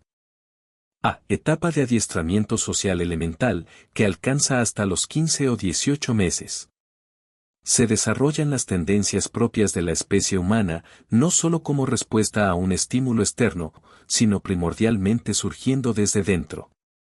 En los primeros trimestres el niño va adquiriendo el control de sus músculos, llegando durante el primero a mantener erguida la cabeza, y en el segundo a mover la cabeza y los brazos a voluntad, a vocalizar. Se trata del llamado, laleo, y dar muestras de esperar el alimento a las horas de costumbre. En el tercer trimestre el niño adquiere también el dominio del tronco y manos y articula las primeras sílabas, intentando repetir lo que se le dice, y atendiendo al oír su nombre. En los trimestres siguientes extiende el dominio a piernas, pies y dedos de los pies, andando ya, y a sus esfínteres, empieza a hablar muy imperfectamente. B. Etapa de inserción en la sociedad doméstica, que comprende desde los 18 meses a los 4 o 5 años. Consigue controlar sus necesidades de eliminación en el segundo año, y en los siguientes transmite su pensamiento en frases y oraciones, empieza a adaptarse al medio familiar en los usos que éste exige, comer solo, vestirse y lavarse, etc., hasta llegar a los 5 años sabiendo articular correctamente toda clase de palabras y expresarse con plena soltura, así como tener un dominio total de su aparato locomotor. Busca a sus iguales para el juego, y empieza a sentir curiosidad por las cosas. Edad del ¿por qué? Toda esta evolución sigue una línea en la que se manifiesta una progresiva tendencia hacia la actitud erguida de su ser como independiente y personal. Esta tendencia se marca especialmente en el llamado periodo de la resistencia, entre los 3 y los 5 años, en el que el niño reacciona con resistencia y tosudez, sintiendo en ello reafirmar su personalidad frente a los demás. Es una etapa normal y su ausencia, aun parcial, puede significar una voluntad débil y blanda en el niño. 1. En estas breves descripciones de la evolución psicológica de la infancia y de la adolescencia, seguimos, resumiéndolas, las ideas de los siguientes autores: A. Gesell, E. Mira, L. Kanner, L. Carmichael y M. Trame. 2. De los 5 a los 7 años, o segunda etapa de la primera infancia. Corporalmente el niño está en pleno desarrollo y camina hacia una meta de perfección infantil, ganando en armonía corporal y en agilidad. Empiezan a manifestarse los primeros indicios de actividad intelectual propiamente dicha y consciente, incipientes deducciones lógicas e inducciones generales a partir de sus experiencias, aunque solo aún de tipo físico. Da muestras evidentes de que distingue entre lo esencial y lo accidental de las cosas. Rigen para él los primeros principios lógicos, de contradicción, identidad, etc., lo mismo que la relación de causa-efecto. Afectivamente, hacen acto de presencia los sentimientos valorativos y aparecen intereses altruistas, de gratitud, compasión, etc. Nace también una preocupación moral y un sentido de responsabilidad ante sí mismo de sus propios proyectos.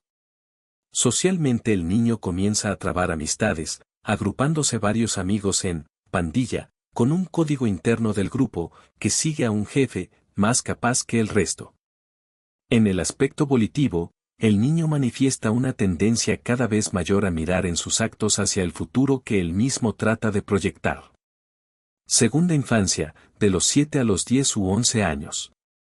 Hacia los 8 años el niño cambia de dentición y experimenta un rápido crecimiento corporal en altura, con manifestaciones de excitación y termina de insertarse en su psiquismo la noción del mundo objetivo que le rodea. A partir de aquí, la razón adquiere un papel predominante en su pensamiento, en las niñas un año más tarde, y se inicia una franca diferenciación de los rasgos psíquicos propios de cada sexo. En los niños el interés se dirige hacia afuera, hacia la aventura, gozando con las narraciones históricas y las construcciones que exigen habilidad técnica.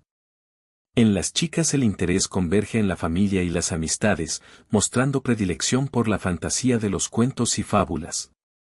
Entre los 9 a 11 años llegan los dos sexos a un punto máximo dentro de la infancia, con un sentido de plenitud vital que hace adoptar una actitud abierta, franca, cordial y hasta altanera. Edad prepuberal, de los 11 a los 13 años. Los 11 años marcan una trayectoria distinta para cada sexo.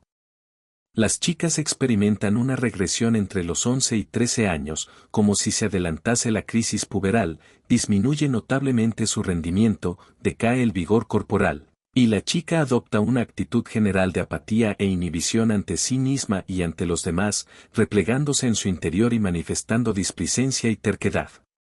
Esta etapa dura hasta la menstruación, hacia los 13 años, y constituye una segunda fase negativa o de resistencia.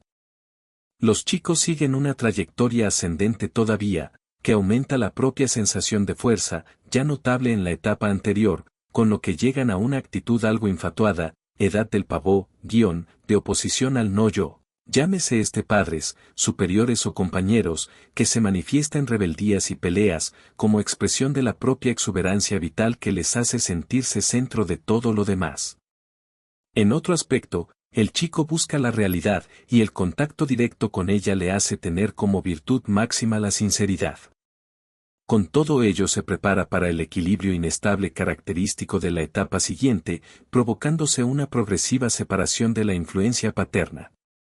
Por todo lo cual también este periodo señala para los chicos, de modo distinto que en el sexo femenino, una segunda fase negativa. En esta etapa hace su aparición un creciente interés por el mundo sexual, que anteriormente apenas existía para el niño. Surge una fuerte inclinación a tocar los órganos sexuales propios y de otros niños, una curiosidad creciente despertada por los menores estímulos, por conocer el origen de la vida, etc. Pubertad y adolescencia. Es una etapa de transición entre la infancia y la edad adulta, y, como tal, llena de contradicciones. En su obra, Mira y López hace un detallado análisis de los rasgos generales que perfilan las manifestaciones vitales del adolescente, entre los que destacan los siguientes. A. Corporales. Se producen notables alteraciones somáticas que rompen la armonía del cuerpo, propia de la edad anterior. La desproporción en las dimensiones de las distintas partes del cuerpo produce una natural falta de gracia en los gestos y movimientos. Los cambios son seguidos de cerca por el propio sujeto. Lo mismo ellos que ellas están continuamente observándose y con frecuencia reflejan por escrito sus impresiones sobre su cuerpo, destacando los rasgos negativos. Tienen una gran tendencia a mirarse al espejo. Las chicas observan con preocupación los menores detalles que maculan su belleza y ellos espían en sí mismos la musculatura y otros rasgos de masculinidad. Consecuencia natural es el miedo exagerado al ridículo por el temor de que los demás puedan echar de menos lo más cotizado en cada sexo, la belleza y el vigor respectivamente. Para compensar sus defectos o realzar sus cualidades corporales, lo mismo que por el aumento de la valoración del aprecio social, hace su aparición un fuerte deseo de vestir bien, pero según su gusto personal, lo que suele chocar con las imposiciones familiares a este respecto. B. En su personalidad. 1. Intelectualmente, hasta ahora apenas ha hecho su aparición el pensamiento propiamente abstracto, como elaboración propia y perfectamente delimitado. Es en la pubertad cuando el muchacho y lo mismo la chica empiezan a filosofar, realizando abstracciones y relacionando conceptos. Surge entonces la aspiración a reestructurar su estilo de vida, Mira y López, de acuerdo con la nueva jerarquización de sus ideas y con las conclusiones a que le van conduciendo sus experiencias fuera de la tutela familiar y escolar, a las que antes vivía sometido y de las que ahora va prescindiendo cada vez más. Sin embargo, su inseguridad le mueve, en este terreno, a encarnar en una persona concreta su ideal de vida, un profesor, un compañero de estudios, un personaje de la vida real o fantástica, de una novela o película, con la cual se identifica y que no suele durar mucho en el pedestal, pues difícilmente sigue la línea predilecta del púber, y entonces este cambia.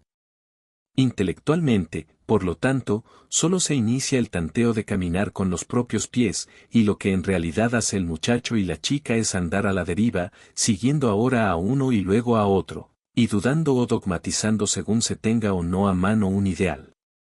2. Domina esta fase una gran inestabilidad emotiva, tan pronto se cree el muchacho, o la chica, que es el centro del universo, como se considera un ser inútil y sin sentido, sin que medien, a veces más que horas entre uno y otro sentimiento.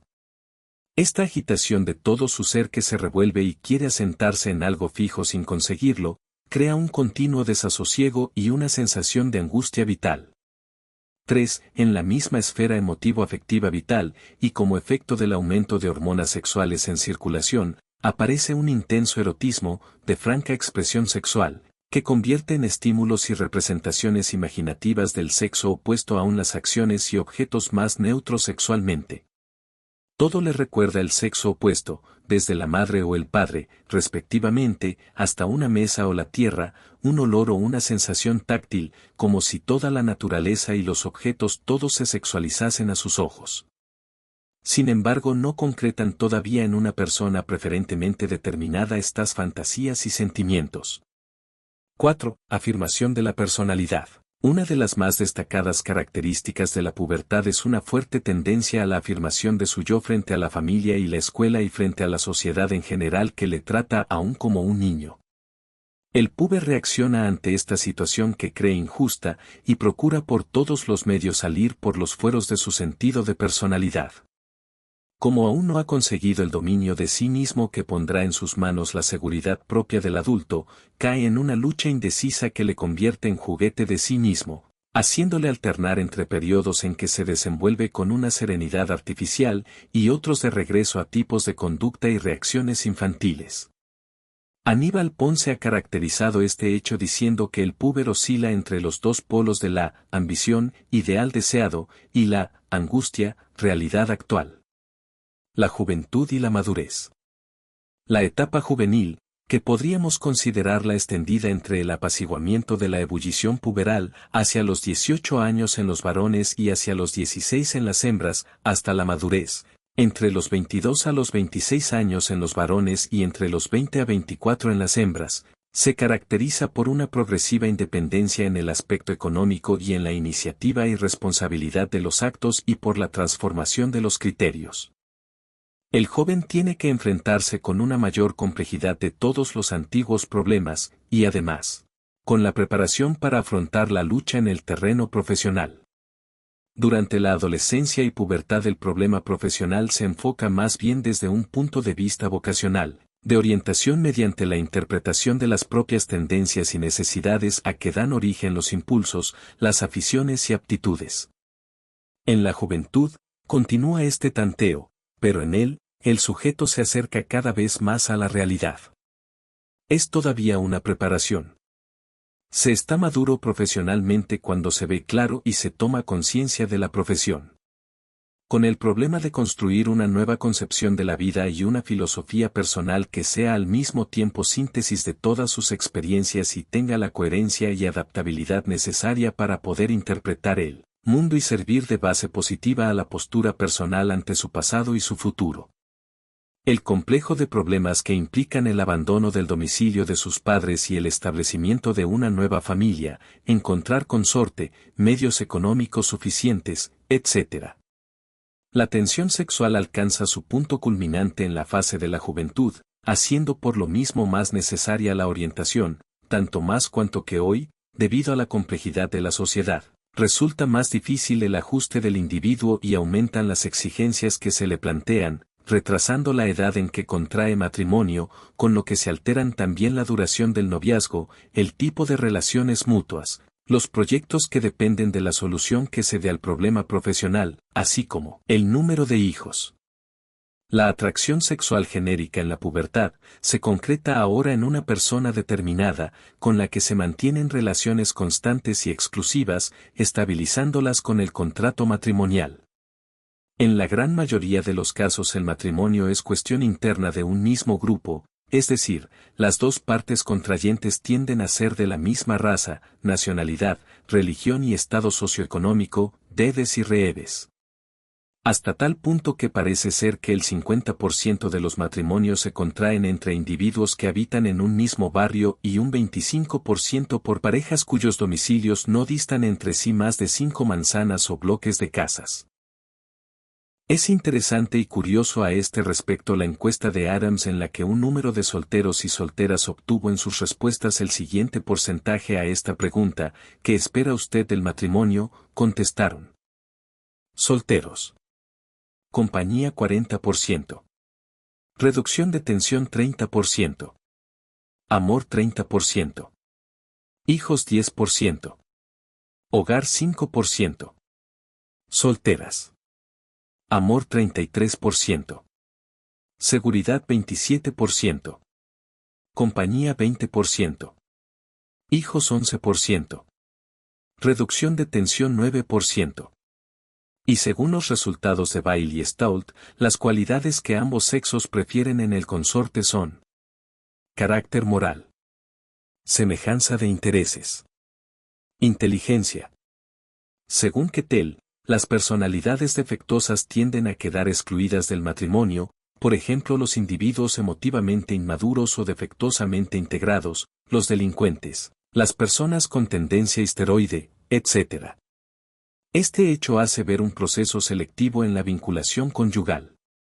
Según el mismo autor, existe también un proceso clasificador, por el que tienden a unirse matrimonialmente parejas que pertenecen a un mismo grupo de promedio de cualidades y condiciones, aproximándose a una correlación en torno a 0,50 respecto a la mayoría de las cualidades: estatura, peso, salud, inteligencia, nivel cultural, grado y tipo de educación, intereses, tendencias comunicativas y expansivas, etc., y solo se exceptúan ciertos rasgos, como la tendencia dominante o sumisa, en la que la correlación se aproxima más a una complementación que a una semejanza. Lo expuesto es más una problemática propia de la juventud que una descripción de las características de esta fase de la vida. Sin embargo, la juventud es la época de la solución de los principales problemas que se plantean al individuo para el resto de su vida. Afortunadamente el joven se halla con todas sus energías al máximo de su rendimiento, lo que le sitúa en las mejores condiciones para resolver con las mayores probabilidades de acierto dichos problemas, aunque, de hecho, la experiencia demuestra un alto porcentaje de errores. La edad adulta. La edad adulta se sitúa generalmente entre los 25 y los 45 años, aunque puede y suele prolongarse más por su límite posterior, y supone la madurez en todas las facetas de la personalidad. Estudiaremos cada una de ellas, concretando las características más salientes. 1. Inteligencia. 56 profesores de universidad, en una investigación de Eckert, trazaron la descripción de la madurez intelectual según los siguientes rasgos fundamentales. 1. Emitir juicios racionales sin matizarlos con tonos emocionales. 2. Ser capaz de percibir relaciones y correlacionar objetos y materias. 3. Actitud crítica y valorativa ante los problemas. 4. Independencia en el modo de pensar y obrar. 5. Experiencia y trasfondo más amplio en las cuestiones a debatir. 6. Iniciativa en el trabajo intelectual, sugiriendo problemas y preguntas inteligentes. 7. Capacidad de aplicar los conocimientos utilizando principios generales en situaciones específicas. 8. Comprensión y apertura con capacidad para asimilar ideas y deseo de hacerlo. 9. Pronta comprensión de nuevos hechos e ideas. 10. Sentido de los valores desde el punto de vista filosófico. 11. Intuición, capacidad para separar lo accidental de lo accesorio y para implicar problemas. 12. Actitud tolerante frente a los demás y a sus ideas. 13. Capacidad para suspender el juicio hasta obtener mayor convicción y más sólidas razones. 2. Sociabilidad. Los rasgos que indican haber conseguido la madurez social son: 1. Juicio maduro sobre problemas y asuntos de trascendencia. 2. Capacidad para emprender actividades de cooperación sobre una base sana y adecuada. 3. Asumir la responsabilidad de los propios actos. 4. Haber conseguido una amplia gama de amigos elegidos fundadamente. 5. Tener independencia de juicio y acción, aunque respetando las opiniones y derechos del prójimo. 6. Capacidad para adoptar una postura objetiva frente a sí mismo. 7. Demostrar flexibilidad en la adaptación a las distintas situaciones, entre ellas al papel desempeñado. 8. Dirigir el pensamiento y la acción hacia proyectos no solo inmediatos sino ordenados a acciones a largo plazo. 9. Haber superado el egocentrismo en las conversaciones y acciones. 10. Valorar los propios asuntos y problemas de acuerdo con el bien del grupo, más bien que con relación a la repercusión que pueden tener sobre el mismo. 3. Profesión. Por madurez profesional se entiende la disposición adecuada para realizar la elección profesional con acierto. Se consideran estos criterios de madurez. 1. Conciencia de que se ha de efectuar la elección profesional. 2. Aceptación de la propia responsabilidad. 3. Información profesional. 4. Previsión profesional. Haber proyectado algo en relación con el futuro profesional. Respecto a esta previsión, debe abarcar los 3 grados: previsión a largo plazo, a corto plazo y a plazo intermedio, y debe ser independiente de la experiencia profesional anterior. La madurez profesional liga al hombre a su trabajo, le brinda la posesión admitida del lugar que le corresponde en el conjunto social y la posibilidad de su orientación política. 4. Matrimonio. En la sociedad conyugal se refleja la madurez o su falta. Hay factores que afectan de un modo positivo al éxito del matrimonio: el instinto sexual, la sociabilidad, la tendencia a la protección activa y pasiva, el miedo o el ansia o necesidad de seguridad, la autoafirmación traducida en satisfacción de poseer los afectos de una persona estimada por la sociedad, etc.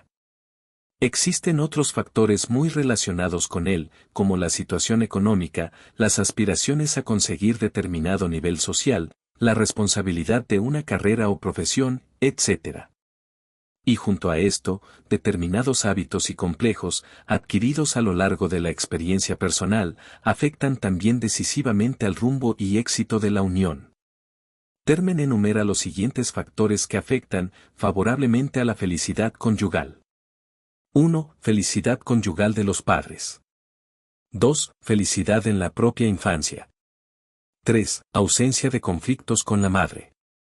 4. Disciplina doméstica ni rigurosa ni relajada. 5. Fuerte adhesión a la madre. 6. Fuerte adhesión al padre. 7. Ausencia de conflictos con el padre. 8. Franqueza y naturalidad de los padres en materia de educación sexual. 9. Raros y no severos castigos en la infancia. 10. Actitud premarital, libre de disgusto y aversión frente a lo sexual. 11. Ausencia de experiencia sexual anterior al matrimonio. 12. Conocimiento mutuo de algunos años antes del matrimonio. 13. Igualdad de afecto por sus respectivos padres. 14. Mayor educación. 15. Deseo de hijos. 16. Ni excesivas ni escasas amistades en la historia del marido. 17. Empleo fijo del esposo. Quejas más frecuentes en los casados, también según Termen. La edad adulta alcanza su culminación entre los 25 y los 35 a 40 años, como término medio. La vejez. Buller distingue estas etapas desde la juventud inclusive. 1. En la juventud la actividad tiene carácter provisional y preparatorio. 2. Hacia los 30 años, las actividades se hacen más específicas y definidas. 3. Hacia los 45 empieza un periodo de examen de resultados y realizaciones. La persona se pregunta si ha conseguido la posición, éxito e ingresos ambicionados. 4. En la fase adelantada de la edad madura, se presenta un esfuerzo especial para conseguir el éxito apetecido. 5. Al final sucede un periodo de retrospección de la vida. En las últimas etapas de la vida decrecen algunas actividades aunque aumentan aspectos de otras, así, disminuyen la adaptabilidad, el ingenio, y permanecen o aumentan las que dependen de la experiencia.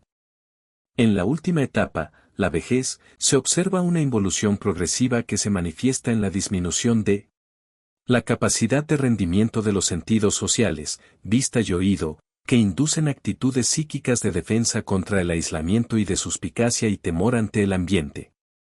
La capacidad de rendimiento de los músculos, del sistema nervioso y del circulatorio, de su vigor y de su armónica y natural coordinación. Se pierde la estabilidad del equilibrio fisiológico y la armonía de las funciones, se experimenta una elevada fatigabilidad, marcha lenta e insegura, temblor de manos, pérdida de la capacidad reproductora. La memoria como capacidad de aprendizaje, cuesta más aprender cosas nuevas, y como organización del material memorístico almacenado, se olvida el uso hecho de él. El viejo cuenta muchas veces la misma historia a la misma persona. En el aspecto emotivo, puede darse lo mismo una creciente inestabilidad y excitabilidad, que una mejor disposición hacia la tolerancia y los intereses sociales. En el primer caso, influyen preponderantemente los procesos orgánicos degenerativos y la sensación de desplazamiento en el medio social. En el segundo, la mayor objetividad con que pueden situarse ante las cosas por trabajar la inteligencia con un índice menor de rozamiento, aunque su potencia sea menor. No obstante, especialmente la mujer tiende a una melancolía involutiva, con el máximo alrededor de la menopausia. La actitud ante el pasado es conservadora, respecto de opiniones, hábitos y vocabulario, debido al mucho tiempo que han permanecido fijadas y por ello los viejos son menos influenciables por el medio ambiente. Es proverbial la reacción displicente del viejo contra la novedad. Caban resume en la siguiente lista los rasgos de la senilidad, recogidos de varios autores. 1. Preocupación por la economía, relacionada con la edad del retiro. 2. Preocupación por la salud. 3. Sentimiento de postergación, aislamiento, soledad.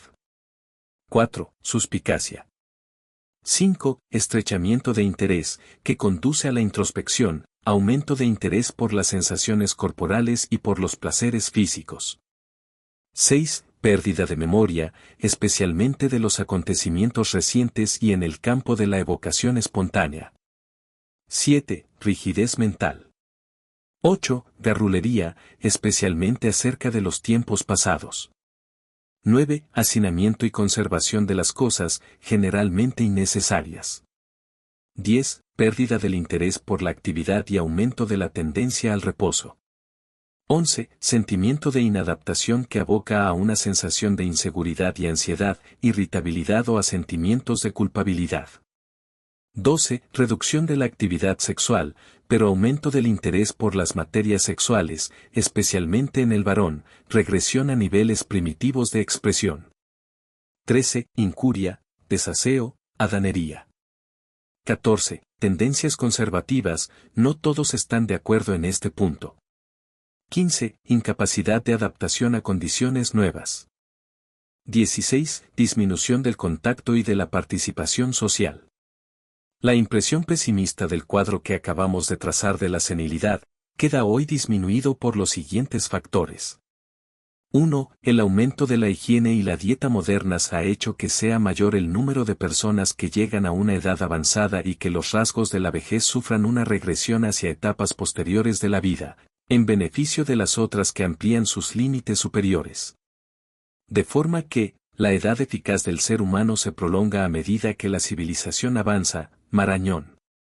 2. La gimnasia y el más elevado nivel de vida hacen que por un lado la elasticidad del cuerpo y el normal funcionamiento del organismo se prolongue hacia edades más avanzadas, y que sean más accesibles y numerosos los medios de lograr una sana evasión que disminuya los efectos negativos de índole afectiva que hacen más enojosa a esta edad. 3. Es interesante notar que la vejez actúa menos desfavorablemente cuando el grado cultural es mayor. Y que el cese en el trabajo obra desfavorablemente, por lo que la prorrogación de la edad de jubilación, aparte de ser debida a la mejor conservación del hombre, le ayuda a mantener por más tiempo su normal funcionamiento. La mujer tiene una compensación en la dedicación a las tareas domésticas que moviliza y sostiene su actitud positiva ante el trabajo. 4. Salud y enfermedad.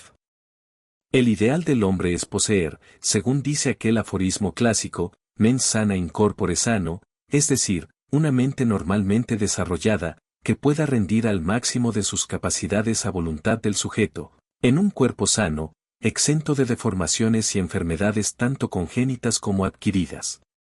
Pero en contraste con este ideal, la vida nos muestra que muchas personas carecen, en diversa escala, de una de las dos cosas o, a veces, incluso de las dos. Hay quienes gozan de una salud física excelente, pero la evolución de su psiquismo, por diversas circunstancias que analizaremos en otro lugar, ha seguido unos derroteros equivocados, originándoles una serie de problemas que perturban y obstaculizan su perfecto funcionamiento humano. Otros, en cambio, afectados por un trastorno orgánico crónico o hasta por algún defecto físico, parecen vivir perfectamente adaptados a su situación irradiando optimismo y cordial interés hacia cuantas personas y cosas les rodean.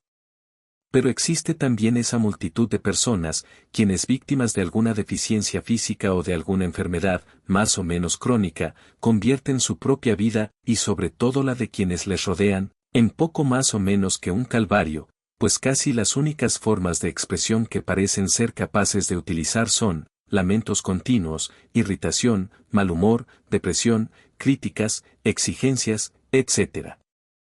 Y son tan constantes estas manifestaciones caracterológicas en la mayoría de los enfermos, que vale la pena mirarlas un poco más de cerca.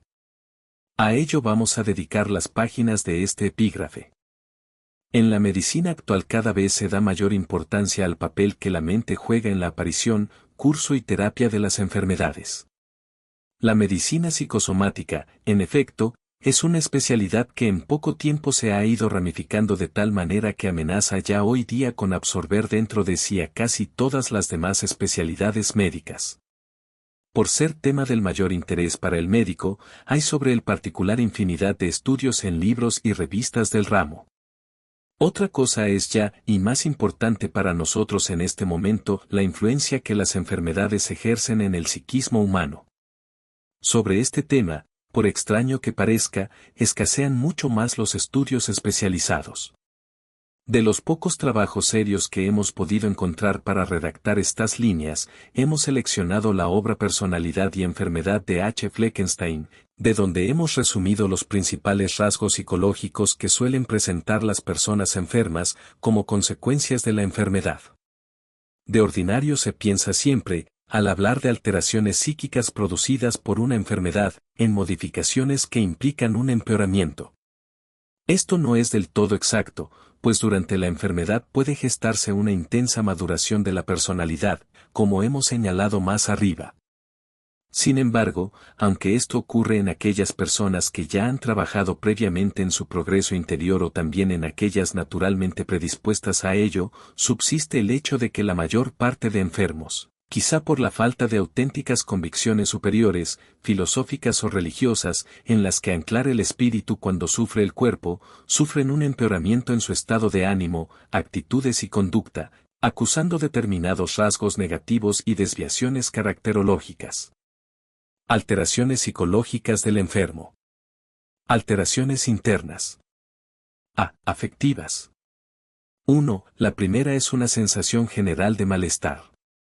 Mientras en el estado de salud, debido al funcionamiento armónico de todos los órganos, experimenta el hombre una sensación general de bienestar corporal y psíquico. La más leve enfermedad o lesión de un miembro o de un órgano desencadena un malestar general, haciéndose solidaria toda la unidad vital humana del dolor que directamente se siente en un lugar concreto del cuerpo o, de la afección de una pequeña parte del organismo. 2. El paciente sufre un estado de depresión, con el consiguiente descenso en la actividad psíquica y vital. 3. Lo mismo que la sensibilidad se agudiza, también, por concomitancia, lo hace la afectividad, manifestándose un estado afectivo de irritabilidad, característico, que en los trastornos del corazón se traduce en angustia, en los digestivos en mal humor, en los de genitales en irritación, cuando se limita o suprime la libertad de movimientos físicos o su capacidad, se manifiesta en forma de desazón, etc., según el tipo de enfermedad y la constitución del paciente. Las excitaciones no guardan proporción con los motivos que las provocan, sino que son exageradas y aparecen por regla general tanto en forma de excitación, como de insomnio o de mayor locomotividad. La excitación causa una depresión de ánimo y luego una euforia frívola e inmotivada, que hace pensar en algún trastorno de tipo intelectivo. En algunos enfermos existe una disposición de ánimo colérica y un modo de ser gruñón como reacción contra los dolores y el malestar. 4. Otra repercusión del aumento de la sensibilidad es, de ordinario, la elevación del nivel afectivo y la aceleración del ritmo del pensamiento que llega a adquirir a veces velocidades vertiginosas. Aunque también puede ocurrir lo contrario, una disminución de la vida afectiva e intelectual como réplica del descenso del umbral de excitación del sistema nervioso. 5. La manifestación psíquica más importante que produce la enfermedad, sobre todo si ésta persiste largo tiempo y va acompañada de fuertes molestias, es la amargura, que los enfermos expresan por medio de egoísmos brutales, terquedad, ironías acres, maledicencia, sensiblería, suspicacias y envidias, etc. Por esta razón el enfermo requiere un trato delicado y un fino miramiento, en evitación de motivos que puedan dar origen o justificación, al menos subjetiva, a tales reacciones. 6. Inestabilidad, es el rasgo afectivo más característico. Continuas oscilaciones de su estado de ánimo y de su humor, sin motivo razonable. 7. Positivamente, la enfermedad proporciona a la vida afectiva matices más delicados, capacitándole para apreciar las sensaciones y sentimientos que despiertan las cosas que le rodean, minerales, plantas y animales, y los valores del espíritu, ideas, arte, religión, como fruto del ensimismamiento a que la enfermedad le inclina. B. Alteraciones intelectuales. Para el intelecto, la fantasía y la energía creadora, la enfermedad física posee una gran trascendencia. Durante las enfermedades graves de alguna duración o en determinadas insuficiencias orgánicas, la vida intelectual pierde en amplitud, aunque gana a veces en profundidad y sutileza. Pero en muchos otros casos el enfermo no experimenta apenas otros estímulos que los vitales. Su atención está dirigida a su cuerpo y a sus necesidades, y consiguientemente suele tener una excesiva preocupación por su yo, perdiendo en parte el sentido del equilibrio en la comprensión de sí mismo, de sus deberes y sus derechos. Especialmente se manifiesta este defecto en los tuberculosos y también en los sordomudos y en algunos lisiados. C. Alteraciones volitivas. 1. El primer peligro que la enfermedad plantea al enfermo respecto a su actividad volitiva es la abulia, que se manifiesta en forma de apatía e indiferencia o, al menos, en una notable debilidad de voluntad, que tiende a claudicar con mayor facilidad que la normal ante los instintos o caprichos. 2. El segundo peligro, que manifiestan más bien los individuos de voluntad enérgica, es la rigidez y terquedad, que ponen trabas tanto a la relación con el prójimo como a la recuperación de la propia salud. 3. Las alteraciones intelectuales y volitivas son inducidas por las afectivas. Los niveles inferiores pierden en parte la dependencia que tenían respecto de los superiores, por el predominio que produce la enfermedad en los estados afectivos. Los que siembran el desorden con su exaltada impulsividad y su excitabilidad, dificultando a la voluntad seguir la línea trazada por la razón. D. Otras alteraciones. La falta de trabajo, de ejercicio físico, de distracciones y la alimentación rica en albúminas, aparte de la existencia de otros estímulos, especialmente en los sanatorios, exalta hasta cierto punto la vida sexual del enfermo. En los casos de insuficiencia orgánica o anemia, no estando el paciente afectado por otros tipos de enfermedad, los instintos sexuales suelen acrecentarse, porque el interés vital se repliega hacia las zonas inferiores y la atención gira también principalmente en torno al propio cuerpo. Y también por compensación, desquitándose con excesos en este terreno de su deficiencia en los otros. En las enfermedades consuntivas, excepción hecha de la tuberculosis, paralelamente con el apetito y las fuerzas físicas disminuye también la sexualidad. Mención especial requiere la desesperación que se apodera del enfermo incurable. La desesperación crece proporcionalmente a la conciencia de la gravedad e incurabilidad de la enfermedad, si no hay compensaciones de orden más elevado, llegando a crear, aunque con menos frecuencia de lo que se piensa, una predisposición al suicidio, sobre todo en las enfermedades adquiridas, como invalidez, ceguera, etc. Cuando son congénitas o bien crónicas pero que aparecen ya a una edad avanzada de la vida, el paciente se adapta a su situación, o por no haber tenido otra experiencia de sí mismo que aquella, en el primer caso, o por juzgar que su mal es gaje de la edad, y entonces llega a considerarlo como una especie de compañero de fatiga. La idea de suicidio puede tomar cuerpo si el paciente prevé largos y agudos sufrimientos y se deja llevar de un falso pesimismo. Pero aún entonces es frecuente que se mantenga un hálito de esperanza que, junto al instinto de conservación y al sentido religioso del más allá, escondido aún en el hombre más incrédulo, evite el suicidio. Alteraciones en la vida de relación. Numerosos enfermos están, socialmente enfermos. El paciente reconcentra en sí mismo todas las preocupaciones, no contando para él ni familiares ni encargados de cuidarle, médicos, enfermeras, sacerdotes, ni intereses superiores de la sociedad. Se siente víctima de los demás y tiende más bien a cortar relaciones o a hacerlas hirientes por su parte. Los inválidos y deformes físicos, y sobre todo los lisiados y sordomudos, si la falta de delicadeza, la ligereza o la brutalidad de los miembros sanos de la comunidad hacen que ellos sientan anulados sus esfuerzos más sinceros por vencer su ineptitud social, suelen reaccionar en contra de la sociedad, de modo análogo a los desheredados de la fortuna respecto a los ricos. Maldicen de los que son normales, y pasan de los sentimientos a la acción con más facilidad que la persona normal, por la tendencia a la exculpación de sus propios actos y la falta de dominio de sus impulsos. Los partidos políticos más extremistas y radicales son un atractivo y ofrecen una compensación para estos enfermos, que encuentran allí un medio de dar salida a su actitud antisocial.